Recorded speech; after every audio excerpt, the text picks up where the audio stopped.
Mientras todos se preparan para ver la nueva serie biográfica de HBO Max, la versión oficial, la historia color de rosa del genio que unió a América Latina, existe algo que nadie se atreve a decir en voz alta. ¿Qué tan fiel es esa historia al verdadero Roberto Gómez Bolaños? La serie mostrará la oscuridad detrás de la risa, se atreverá a contar los conflictos internos, la guerra de egos, los enemigos de carne y hueso que él mismo cultivó, los escándalos que lo persiguieron hasta el fin de sus días. Porque una cosa es el chavo, el ídolo intocable, y otra muy diferente es el hombre detrás del barril. En este video, no voy a contarte la versión light, ni la que te mostraron en TV durante 50 años. Voy a contarte la verdad completa, la historia de un tipo que revolucionó la comedia, pero que también dejó heridas abiertas que nunca, jamás, se cerraron. Voy a mostrarte al genio, al jefe, al ídolo, pero también al autor polémico, al hombre acusado de traicionar a sus amigos, al jefe que fue evitado por su propio elenco, aquel que fue señalado, y prepárate para esto, por actuar en fiestas privadas financiadas por los varones de la droga más peligrosos del continente. Sí, has oído bien. Y lo peor, como verás hoy, es que esa historia podría ser cierta. ¿Cómo es posible que el hombre que escribió sobre la inocencia y la amistad haya terminado en una guerra legal implacable contra Kiko y la Chilindrina? ¿Fue la víctima o fue el villano? Y si sigues preguntándote por qué hace años el Chavo, el Chapulín y toda la vecindad desaparecieron completamente de la televisión mundial, te adelanto que no fue por falta de audiencia. Fue por algo mucho más sombrío, una batalla por millones de dólares que sigue librándose sobre su tumba. Por eso, acomódate bien, porque estás a punto de entrar en un viaje nostálgico, sí, pero también doloroso y deformemente real. Si quieres que sigamos exponiendo las verdaderas historias detrás de los íconos que marcaron tu vida, suscríbete ahora y haz clic en el botón me gusta. No lo pido por vanidad, se lo pido al algoritmo. Al darle me gusta, le dices a YouTube que este es un documental que importa y ayudas a que esta historia llegue a más personas. Y segundo, suscríbete y activa esa campanita. Y te advierto, mira este video hasta el final. Porque la última revelación, la que explica por qué hoy es imposible ver el programa en cualquier parte del mundo, te dejará choqueado. Para entender la guerra, primero hay que entender al hombre que la comenzó. Y para entender a ese hombre, hay que borrar por completo la imagen del barril. Antes de ser Chespirito, antes de convertirse en el humorista más querido, paradójicamente, uno de los más controversiales de América Latina, Roberto Gómez Bolaños era simplemente Robertito. Un joven delgado, callado, nacido en 1929 en la Ciudad de México, hijo de un padre pintor y una madre secretaria. Su vida no estaba destinada al estrellato. De hecho, estaba destinada a todo lo opuesto, a los números, a las estructuras, a la lógica fría. Estudió ingeniería en la UNAM, pero mientras su cabeza aprendía a construir edificios, su corazón estaba en otro lugar. Su verdadera obsesión no eran los planos, eran las palabras. Roberto odiaba la idea de actuar. Tenía pánico al escenario. Su sueño no era ser visto, era escribir. Y desde ese rincón anónimo, en una oficina de la agencia de publicidad de Arsi, algo cósmico comenzó a tomar forma. Él mismo contó la leyenda de su inicio. Vio un anuncio en el periódico donde buscaban aprendices en una agencia. Cuando llegó, la fila era una locura. De un lado, había 200 personas queriendo ser aprendices de productor. Del otro lado, había 12 o 15 personas para ser aprendiz de escritor. Roberto dijo claramente, bueno, yo voy a la fila pequeña. Ese día, el destino fue sellado. Por elegir la fila corta, se hizo escritor. Pero no era un escritor común. Rápidamente, se convirtió en el escritor fantasma de los programas de radio y televisión de mayor éxito de los años 50 y 60. Escribía para los gigantes de la época, Viruta y Capulina. Pero aquí, en este primer éxito, vemos la primera semilla de lo que definiría su vida, el control creativo. El talento de Roberto no era normal. Él no escribía chistes sueltos, escribía escenas completas, construía personajes con universos propios. Capulina estaba tan fascinado con su estilo que le pedía que le escribiera todo. Pero hubo un día, un punto de inflexión, que el propio Chespirito admitió en entrevistas. Un día, le dijo a Capulina, mira, los mejores chistes voy a guardármelos para mí. Ese fue el momento exacto. El momento en que Roberto Gómez Bolaños decidió dejar de alimentar a los demás y empezar a construir su propio imperio. Aunque todavía no quería actuar, tuvieron que empujarlo a la cámara. Literalmente, lo obligaron. Él mismo decía, Décadas después, siendo el hombre más famoso del continente, sigo considerándome, antes que actor, escritor. Pero había algo en el que no se podía esconder. Un talento natural, un carisma extraño, una capacidad de hacer reír sin esfuerzo. La televisión lo absorbió. Y como suele pasar con los genios que no buscan, acabó convirtiéndose, a pesar de sí mismo, en el rostro más visto del continente. Cuando se piensa en Chespirito, se imaginan los trajes, los chistes, las frases. Pero la realidad es que su legado nació mucho antes. En un lugar sin risas, sin escenarios y sin aplausos. Nació en el silencio de una máquina de escribir. Su obsesión eran las estructuras narrativas. Él sabía que un buen chiste no era un remate, sino una situación, una tensión, un ritmo. Por eso, cuando llegó a la televisión con su propio espacio, no lo hizo como comediante, sino como el cerebro total detrás de los guiones. Y fue un director de cine quien, asombrado por su capacidad de escritura, lo bautizó. Le dijo que él era un pequeño Shakespeare, un Shakespearito. Lo castellanizó. Chespirito. El apodo se convirtió en su marca, y esa marca se convirtió en su método. Su salto más fuerte fue en Los Supergenios de la Mesa Cuadrada, un programa que rompía todas las reglas. Era una parodia de Mesa Redonda, y ahí aparecía el primer atisbo de su universo, el Dr. Chapatín, aquel viejo gruñón que cargaba un bolso de papel que, según la leyenda urbana, contenía los hígados de sus pacientes. Pero más importante, en ese programa, Chespirito empezó a formar el núcleo duro, el equipo que cambiaría todo. Y es aquí donde la historia personal y la profesional comienzan a entrelazarse de forma peligrosa. Chespirito no buscaba comediantes. Tenía una regla de oro. Buscaba actores dramáticos. Decía, si sabes hacer drama, vas a saber hacer reír. Pero al revés, no siempre funciona. Y así reclutó a su equipo. Reclutó a Ramón Valdés, un actor de la época de oro del cine mexicano, hermano de Tintán y el Loco Valdés. Ramón no actuaba, él simplemente era. Tenía una naturalidad que parecía que ni leía el guión. Reclutó a Rubén Aguirre, un ejecutivo de televisión alto, con una voz imponente, que había conocido en un proyecto anterior, perfecto para el papel de autoridad frustrada. Y reclutó a una joven actriz de doblaje y radionovelas, que entró solo para un reemplazo temporal, pero se quedó para siempre, María Antonieta de las Nieves. Ese fue el primer círculo, el núcleo de confianza. En esos pequeños estudios, con escenografías de cartón, nació un estilo, un humor que no se basaba en el doble sentido, sino en personajes entrañables y en una lógica propia. Lo que estaban construyendo allí no era un simple programa, era un universo, uno donde cada uno tenía un papel específico, un ritmo, un color, y quien gestionaba todo, desde las sombras de su máquina de escribir, era él. Pero esa sombra no iba a durar mucho, porque lo que vino a continuación fue tan grande, tan ridículamente popular, que ni el propio Roberto pudo seguir escondido detrás del guión. El primero en cruzar esa frontera fue un héroe disfrazado de idiota, uno que parecía inútil, pero acabó salvando millones de personas del aburrimiento. Antes de que el Chavo explotara en la pantalla, el primer gran ícono salido del laboratorio de Chespirito fue el Chapulín Colorado, un superhéroe que no lo era.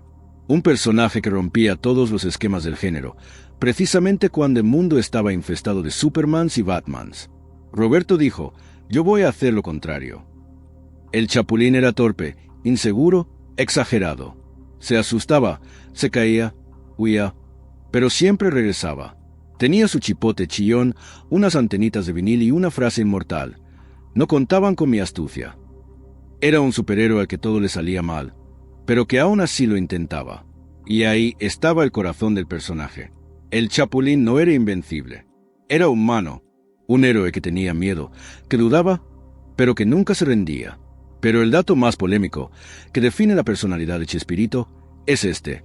Ese personaje, el Chapulín, él se lo había ofrecido a varios comediantes famosos de la época. Y nadie lo quiso. Todos lo rechazaron. Roberto Gómez Bolaños, en entrevistas, dijo, bendito sea Dios que no lo aceptaron.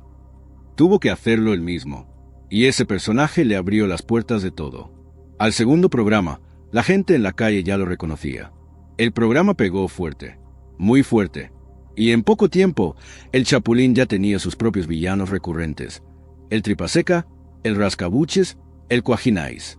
Tenía frases virales, Todos mis movimientos están fríamente calculados. Lo sospeché desde un principio. Síganme los buenos. Y millones de seguidores en todo el continente.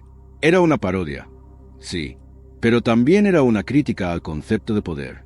El chapulín era el símbolo de que la valentía no viene del físico, ni del ego, ni del uniforme. Viene de atrevernos, incluso cuando sabemos que podemos fallar.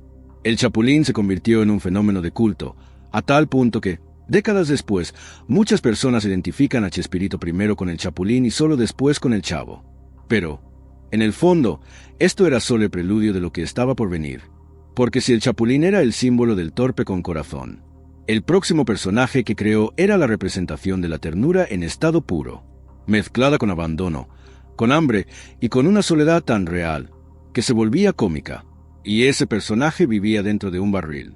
De todos los personajes que salieron de su universo, ninguno, penetró tan hondo en el corazón del continente como el Chavo.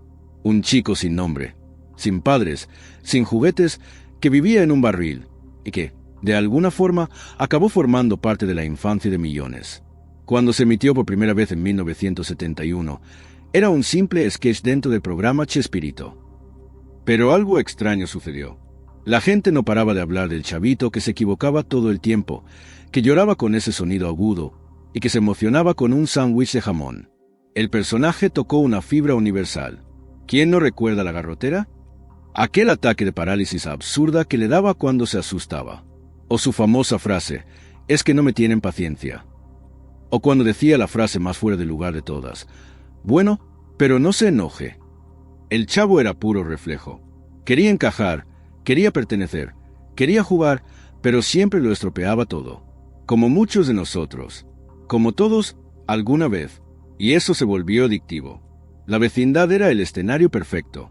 Un micromundo donde cada adulto estaba tan, o más, roto que los niños.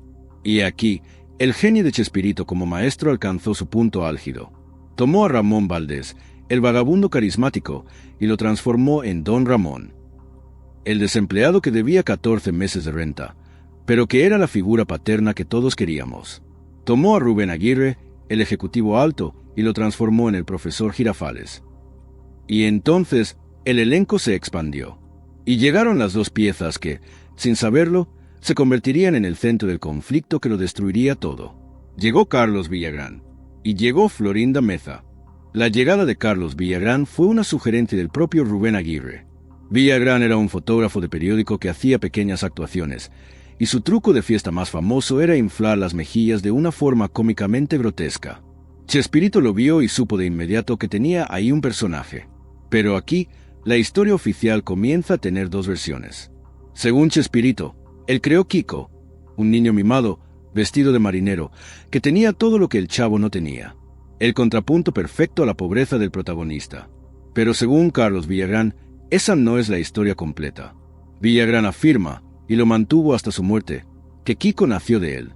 Que las mejillas infladas, la voz nasal, el llanto característico, jejejeje, y la forma de caminar eran creaciones suyas, que él ya usaba en reuniones de amigos mucho antes de conocer a Chespirito. Él alega que el traje de marinero fue idea suya, inspirado en sus hijos, y que Chespirito solo escribió los guiones para un personaje que él, Villagrán, ya había creado en su totalidad. Esta es la primera gran fractura en el mito del genio creador. La pregunta que definiría el futuro del grupo comienza a formarse. ¿Un personaje es solo el guión, o es también el cuerpo, la voz y el alma que el actor le presta? En aquel momento, eso no importaba. La química era innegable, pero faltaba una pieza. La pieza que iba a equilibrar la vecindad, al mismo tiempo, plantar la semilla de su destrucción. Florinda Meza. Florinda era una actriz joven, con formación teatral, inteligente y con una presencia imponente. Chespirito la había visto en sketches y la invitó. Ella no era solo una actriz más, era diferente. Tenía ambición. Chespirito le dio el papel de Doña Florinda, la madre de Kiko, una mujer arrogante, de clase baja, pero que se sentía superior a todos en la vecindad. Su frase, «No te juntes con esa chusma», se convirtió en un himno de desprecio. El elenco estaba completo. El universo estaba sellado. La química entre el Chavo, Kiko, la Chilindrina, Don Ramón, Doña Florinda, Profesor Girafales y el señor Barriga, interpretado por Edgar Vivar, era algo nunca antes visto en la televisión. No era un programa, era una experiencia compartida. Las familias se reunían para verlo. Los niños lo imitaban en el recreo. Fue traducido al portugués, inglés, japonés. En Brasil, rebautizado como Chávez, se convirtió en una religión. Llegó a tener más de 30 años ininterrumpidos en el aire, marcando generaciones enteras. Si la música de introducción del Chavo suena, tu memoria emocional se activa como un relámpago. Pero claro, un fenómeno de ese tamaño no viene solo. Porque cuanto más alto subes, más fuerte es el golpe cuando las cosas se tuercen. Y detrás de todo ese amor, comenzaron a crecer las luchas por el ego, por los derechos, por los personajes y por la autoría. Pero sobre todo, comenzó a crecer una relación que cambiaría el equilibrio de poder para siempre. Roberto Gómez Bolaños era el jefe, el creador, el escritor, el director y la estrella. Tenía control absoluto. También era un hombre casado. Casado hace más de 20 años con Graciela Fernández, su primera esposa y madre de sus 6 hijos. Una relación que, según sus biógrafos, ya estaba desgastada por el ritmo frenético de su trabajo. En el estudio, la admiración profesional entre Roberto y la joven e inteligente Florinda Meza comenzó a transformarse en otra cosa. Esto no es un rumor de revista rosa. Fue contado por todos los miembros del elenco en diferentes entrevistas a lo largo de los años. La relación entre el jefe y su nueva actriz principal comenzó a hacerse evidente. Y esto creó la primera gran tensión, no creativa, sino personal. Porque había un problema. Carlos Villagrán, Kiko, también estaba interesado en Florinda Meza. Aquí, la historia se vuelve oscura y las declaraciones son contradictorias, probando cuán profunda era la herida. Carlos Villagrán afirmó públicamente en múltiples entrevistas que él y Florinda Meza tuvieron un affair romántico primero. Lo describió como una relación intensa, pero corta, que sucedió antes de que ella comenzara su relación con Roberto. Villagrán llegó a decir, en una declaración polémica, que pidió consejo al propio Chespirito sobre cómo terminar la relación con Florinda, porque ya no aguantaba la intensidad. Florinda Meza, por otro lado, siempre negó categóricamente esta versión. Ella afirma que Villagrán la cortejó. Sí, pero que ella nunca le hizo caso porque lo veía solo como un colega y que su corazón siempre perteneció a Roberto. La verdad, probablemente está en algún punto intermedio. Pero el hecho es que se formó un triángulo amoroso tóxico en el set de un programa infantil. Y el jefe, Roberto Gómez Bolaños, fue quien terminó quedándose con Florinda. Esta no fue un simple cambio de parejas. Fue un cambio tectónico en el poder. A partir del momento en que Florinda Meza se convirtió en la pareja oficial del jefe, la dinámica del grupo se rompió. Muchos miembros del elenco, como María Antonieta de las Nieves y el propio Villagrán, contaron en entrevistas que Florinda comenzó a tener un poder informal, una especie de autoridad que no estaba en el guión. Sus sugerencias pesaban más. Su tiempo en pantalla aumentaba. Su personaje, Doña Florinda, y sus otras creaciones como Popis, comenzaron a ganar más protagonismo. Había una sensación de favoritismo, y el primero en sentir esa presión fue Carlos Villagrán. Si había un personaje que parecía tenerlo todo en el universo El Chavo, era Kiko, el más mimado, el más llorón, el que siempre tenía lo que el Chavo no tenía: la pelota cuadrada, los juguetes, el sándwich de jamón, y, al mismo tiempo, el más solitario. Ese equilibrio entre lo irritante y lo entrañable convirtió a Carlos Villagrán en una estrella. Pero, como sucede cuando algo brilla demasiado, comenzó a hacer sombra. En los años dorados del programa, Kiko era, en muchos países, más popular que el propio Chavo. No lo decimos nosotros. Lo decían las giras internacionales, los eventos, las entrevistas. Los niños querían ver a Kiko. Querían fotos con Kiko. Querían muñecos de Kiko. Y eso, según varias fuentes internas, no le cayó bien en el círculo de Chespirito. Roberto Gómez Bolaños no soportaba perder el control creativo ni el protagonismo. Comenzaron los roces. Villagrán, por su parte, sentía que merecía más reconocimiento, más libertad, más participación. Y, sobre todo, él quería ser dueño de su personaje. El personaje que él afirmaba haber creado. Aquí comienza el desastre legal. Cuando Villagrán quiso registrar el nombre Kiko para poder hacer espectáculos en solitario, descubrió algo. Chespirito ya lo había hecho. Para Roberto Gómez Bolaños, la regla era simple. Todo lo que estaba en su programa, escrito por él, dirigido por él, era de él. Los guiones, los personajes, las frases. Todo. Villagrán se sintió traicionado. La disputa por la autoría, sumada a la tensión personal de su relación fallida con Florinda y la nueva posición de ella como primera dama del programa, hizo que la situación fuera insostenible. En 1978, en el apogeo absoluto de la fama del Chavo, Carlos Villagrán dio un portazo. Salió del programa, se llevó su traje de marinero, infló sus mejillas e intentó construir su propia carrera fuera del universo Chespirito. Pero Chespirito no se lo iba a poner fácil. Cuando Villagrán intentó lanzar su propio programa en otros países, como Venezuela, recibió una notificación legal. Estaba prohibido de usar el nombre Kiko oficialmente en México. La guerra estaba declarada. Villagrán tuvo que cambiar el nombre de su personaje. En lugar de Kiko, se convirtió en Kiko Botones en Venezuela. Luego, tuvo que cambiarlo de nuevo a Kiko escrito con Cucugo en un intento desesperado de sortear los derechos de autor. Chespirito, en entrevistas posteriores, fue brutalmente honesto sobre la salida de Villagrán. Dijo, y cito, Kiko empezó a tener un éxito tal, pero no se dio cuenta de que el éxito se debía al grupo. Él quiso triunfar solo y se dio de bruces contra la pared. Chespirito llegó a afirmar que los programas en solitario de Villagrán fueron todos un fracaso. Remató diciendo, Kiko sin la Chilindrina no es nadie. Kiko sin Doña Florinda no es nadie. Sin Don Ramón, sin Girafales, sin el Chavo, no es nadie. La única forma de triunfar es juntándonos. Pero esa unión ya estaba muerta. La separación fue definitiva y dolorosa. Porque, aparte de la cuestión legal, se rompió una amistad que venía de años. Villagrán y Gómez Bolaños habían sido cercanos, muy cercanos. Pero el ego, la fama, el dinero y una relación personal tóxica cambiaron las reglas del juego. Lo más triste es que, aunque hubo reencuentros públicos y gestos de respeto forzados décadas después, muchas heridas nunca cerraron. La salida de Kiko fue el primer golpe mortal a la vecindad. Pero no sería el último. Porque otro personaje clave también iba a salir. Y esa salida sería aún más dolorosa. Porque no fue causada por el ego, sino por el ambiente que se había creado en el set. Mientras Florinda Meza se convertía en la figura central, tanto dentro como fuera de la pantalla, otra persona comenzaba a sentirse incómoda. El corazón de la vecindad. El único pilar moral que equilibraba la arrogancia de Doña Florinda y el desempleo de todos los demás. El favorito del público. Don Ramón. Seu Madruga. Don Ramón no era un personaje. Era el personaje, el alma del barrio. El tipo que pasaba hambre, pero tenía dignidad. Que no pagaba la renta, pero le enseñaba a su hija valores como no robar o no mentir. Y detrás de ese icono estaba Ramón Valdés. Su salida, un año después de la salida de Kiko, en 1979, fue el verdadero fin del Chavo tal como lo conocíamos. Y la razón de su salida, según todos sus colegas, tiene un nombre: Florinda Meza. Ramón Valdés no era como el resto del elenco. Venía de una dinastía de la comedia mexicana. Era un actor con experiencia, con carisma natural y un humor que no necesitaba esfuerzo. No estaba interesado en la fama.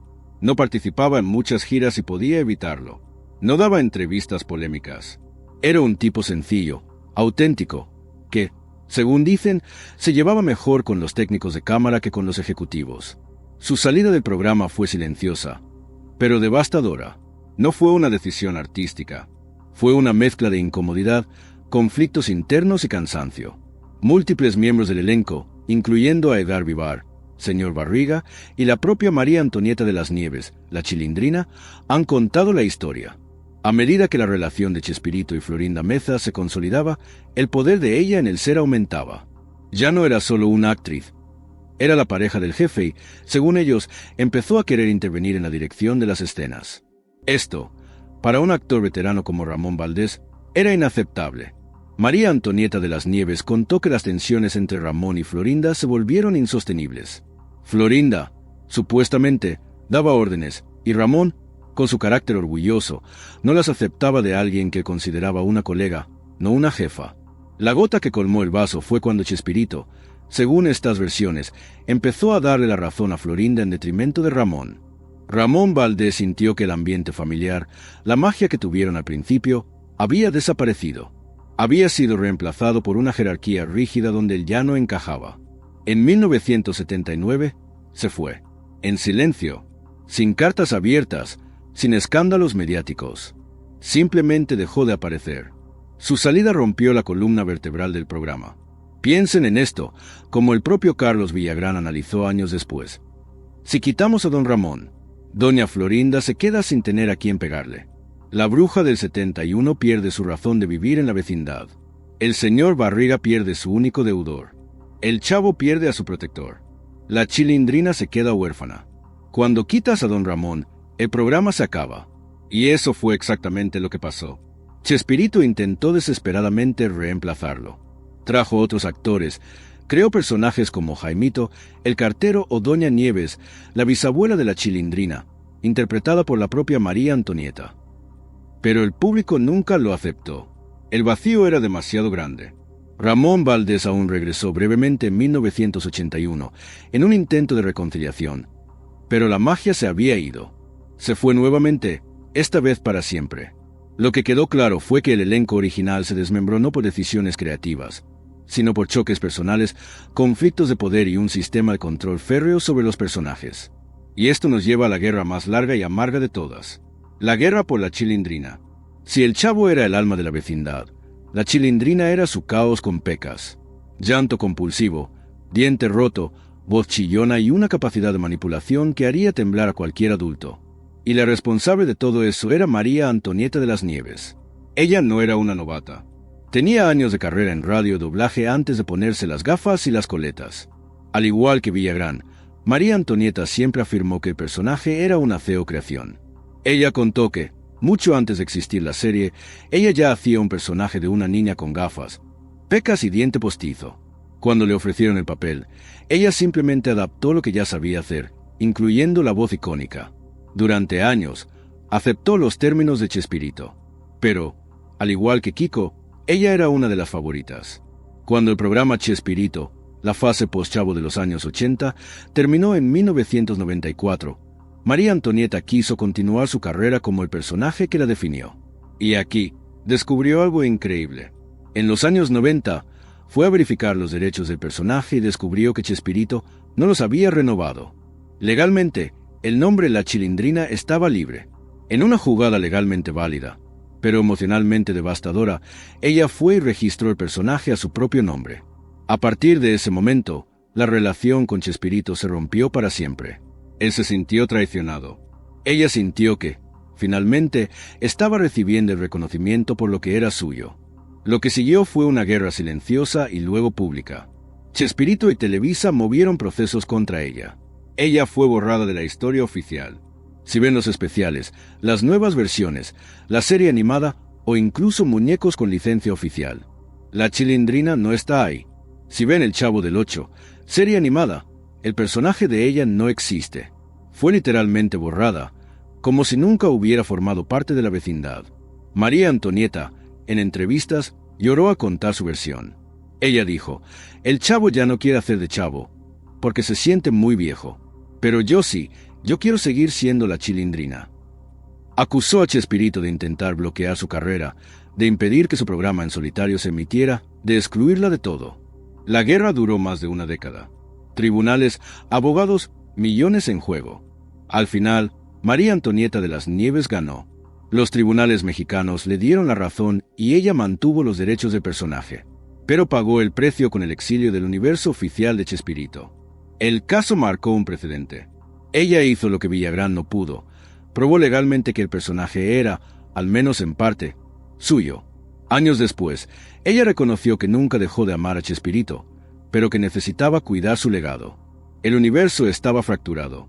Kiko fuera, don Ramón fuera, la Chilindrina fuera. Lo que quedó fue Chespirito, Florinda Meza, Rubén Aguirre y Edgar Vivar. La magia se había roto. Pero mientras estas batallas de ego y derechos de autor llenaban las portadas de las revistas, había un capítulo mucho más oscuro. Un rumor que durante años corrió como un susurro en los pasillos de Televisa. Un rumor incómodo, peligroso. ¿Chespirito y su elenco fueron alguna vez contratados por varones de la droga para hacer shows privados? Esto no es una teoría de la conspiración. Las versiones existen y no salieron de la nada. Durante años, fue una leyenda urbana. Pero fue el propio Carlos Villagrán, Kiko, quien trajo la historia a la luz del día en varias entrevistas polémicas. Villagrán contó, con escalofriantes detalles, que una vez, estando en Colombia, fue contactado por hombres que él describió como peligrosos. Estaba en su habitación de hotel cuando lo abordaron. Abrieron una maleta. Dentro, un cheque en blanco. «Es el cumpleaños de la hija de mi patrón», dijo el hombre. «Ponga usted el valor. Hasta $1 millón. Villagrán dijo que se congeló. Sabía exactamente quién era el patrón. Aunque él no dijo el nombre en la entrevista, el contexto era claro. El cartel de Medellín. Pablo Escobar. Villagrán dice que inventó una excusa. Dijo que su contrato le prohibía hacer eventos privados. Rechazó el dinero. Los hombres aceptaron la negativa. Cerraron la maleta y se fueron. Villagrán dijo que, después de negarse, temió por su vida. Pero entonces soltó la bomba. Dijo, «Yo no sé cuánto le ofrecieron a Roberto, pero yo supe, al igual que ustedes, por los periódicos, que ellos, el elenco de Chespirito, hicieron una fiesta». Esta acusación es gravísima. Edgar Vivar, el señor Barriga, fue cuestionado sobre esto. No acusó a Chespirito, pero tampoco lo exculpó por completo. Vivar dijo que, en aquella época, era común que artistas populares fueran contratados por figuras poderosas para fiestas privadas. Dijo que muchas veces los artistas ni siquiera sabían para quién estaban actuando hasta que llegaban allí. Pero Florinda Meza fue mucho más directa. En una entrevista polémica años después, no solo confirmó que fueron, sino que admitió que ella misma estuvo presente. Ella dijo, y cito, «Nosotros íbamos donde nos contrataban. Nos llevaban en avión, y yo preguntaba, ¿quién nos contrata? Me decían, un empresario. Y ellos nos pagaban». Cuando fue presionada si ella sabía que estaba actuando para Pablo Escobar, su respuesta fue evasiva. «Yo no preguntaba. Yo no vivo para investigar la vida de la gente». Esto lo cambia todo. La imagen del humor blanco, de la inocencia del Chavo, queda manchada por la sombra del narcotráfico. Pensar que el elenco del Chavo, mientras predicaba la amistad y la honestidad en la televisión, estaba actuando en fiestas financiadas por el cartel más sanguinario de la historia, es una contradicción casi imposible de procesar. Nunca hubo juicios o denuncias oficiales que vincularan a Roberto Gómez Bolaños directamente con el narcotráfico. Pero lo que sí hubo fueron muchas voces diciendo que todos sabían que esas invitaciones existían, y que quien aceptaba cobraba una fortuna, y quien se negaba sabía que podía pagar las consecuencias. Esto deja claro el poder de la imagen de Chespirito. Era tan grande, tan magnético, que hasta los varones de la droga lo querían cerca. Era como un trofeo, una muestra de poder simbólico. Pero mientras algunos se llenaban los bolsillos, otros del elenco, como Ramón Valdés, preferían apartarse de ese mundo por completo. La historia probó que la popularidad tiene un precio, y, a veces, ese precio no se paga con dinero. Los últimos años de Roberto Gómez Bolaños no fueron como los de sus personajes. No hubo risas, ni aplausos, ni garroteras. Hubo silencio, dolor físico, un cuerpo que decía basta mientras el mundo seguía girando con su legado instalado para siempre. Durante mucho tiempo, el estado de salud de Chespirito fue un tabú, pero, con el paso de los años, su deterioro se hizo evidente. En 2012, fue hospitalizado de urgencia. A partir de ese momento, su salud nunca volvió a ser la misma. El diagnóstico era delicado: problemas respiratorios crónicos, un enfisema que lo obligaba a estar casi permanentemente conectado a un tanque de oxígeno. Literalmente, le costaba respirar. Y eso, para un tipo que vivió del aire que movía con su voz y su humor, era trágico. Se retiró por completo de la vida pública. Vivió sus últimos años recluido en su casa en Cancún, lejos de la Ciudad de México, junto a Florinda Meza, que se convirtió en su guardiana, su voz pública, para muchos, su filtro para el mundo exterior. Su última aparición pública fue sencilla. En 2012, salió en silla de ruedas para votar. Aquel gesto tranquilo, sin cámaras de televisión alrededor, fue el adiós silencioso de un hombre que ya sentía que la cortina estaba a punto de caer. El 28 de noviembre de 2014, a los 85 años, Roberto Gómez Bolaños murió. La noticia paralizó al continente. Las redes sociales explotaron. Las televisoras interrumpieron sus programaciones. En cada país de América Latina, se organizaron homenajes espontáneos. El luto fue real, auténtico, sentido. Porque no moría solo un actor, moría una parte de la infancia de millones. Su cuerpo fue velado en el Estadio Azteca, el mismo que años antes había explotado en aplausos por él. Más de 40,000 personas pasaron por allí para despedirse. Fue un funeral multitudinario, con una misa transmitida en directo, con mensajes de figuras públicas de todo el mundo. Porque Chespirito era de todos.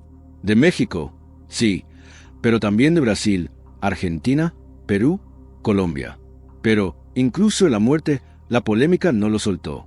No todos estuvieron presentes. La ausencia más comentada fue la de María Antonieta de las Nieves, la Chilindrina. Años después, ella aclaró, con un dolor visible, que no fue invitada. Florinda Meza, que organizó el velatorio, no la incluyó en la lista. Una herida que ni la muerte pudo cerrar. Carlos Villagrán, Kiko, se apareció.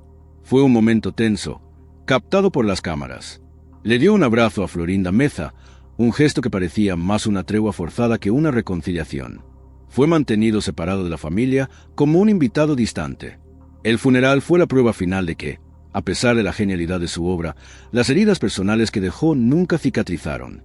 Lo que Chespirito dejó no fue solo entretenimiento, fue una marca cósmica. Pensemos en esto. ¿Cuántas personas pueden decir que su obra fue traducida a más de 50 idiomas? ¿Cuántos programas grabados hace 40 años todavía se ven como si fueran nuevos?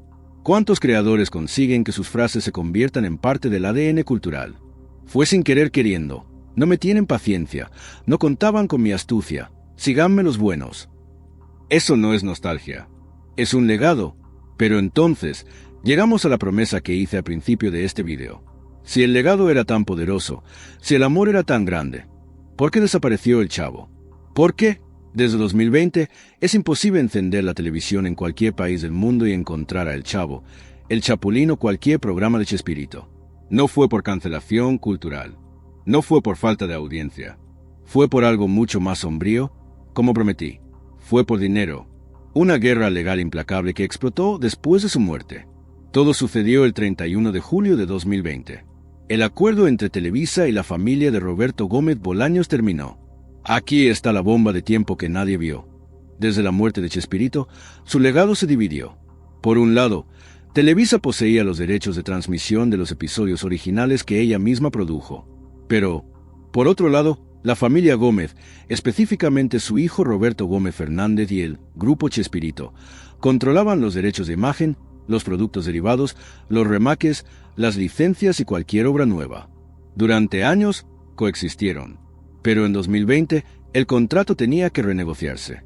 Y la familia Gómez, sintiendo que Televisa había lucrado miles de millones durante décadas pagando una fracción del valor, pidió un acuerdo más justo. Querían una porción mayor de los ingresos, a la altura del valor histórico y comercial de la obra. Televisa, según los relatos, no quiso ceder. No quiso compartir el control ni aumentar las ganancias de la familia de forma significativa. ¿El resultado? El acuerdo colapsó. Sin ese contrato, Televisa ya no podía transmitir los episodios. Y sin Televisa, el Grupo Chespirito no podía usar las imágenes de los episodios clásicos. Un punto muerto. Un suicidio comercial. El golpe fue brutal. En todo el mundo, canales como el SBT en Brasil, Canal 9 en Argentina, Unitel en Bolivia, todos tuvieron que sacar a El Chavo del aire. Imaginen, el SBT, que construyó su identidad con El Chavo durante 36 años, tuvo que hacerlo. Miles de personas pensaron que era un error técnico. Pero no, era una guerra fría por los millones. Florinda Meza explotó en las redes sociales, diciendo que nadie la había consultado y que era injusto borrar el legado de Roberto de la noche a la mañana. Roberto Gómez Fernández se defendió, diciendo que era hora de valorar correctamente la obra de su padre. Y en el medio quedamos nosotros, los espectadores, huérfanos. Hoy, la serie biográfica de HBO Max es el primer paso de esta nueva guerra. Es el intento de la familia de relanzar la marca sin Televisa, contando su propia versión de la historia. Pero los programas clásicos, esos siguen encerrados en una caja fuerte. Después de todo lo que vimos, ¿quién fue realmente Chespirito? ¿El genio creativo que nos dio frases eternas, o el tipo terco que terminó en guerra con la mitad de su elenco? ¿El ídolo que unió a América Latina con humor blanco, o el productor que, quizás, no repartió el pan de forma justa? La verdad es que, como todas las figuras gigantes, Roberto Gómez Bolaños fue muchas cosas a la vez. Un comediante brillante con alma de niño, pero también un empresario meticuloso, un guionista obsesivo, un artista sensible, sí, un hombre con contradicciones. Pero quizás la verdadera pregunta, friki, sea la que te hice al principio. ¿Podemos separar el mito del hombre? O, en el fondo, quizás ni siquiera queramos hacerlo. Comenta lo que piensas ahí abajo.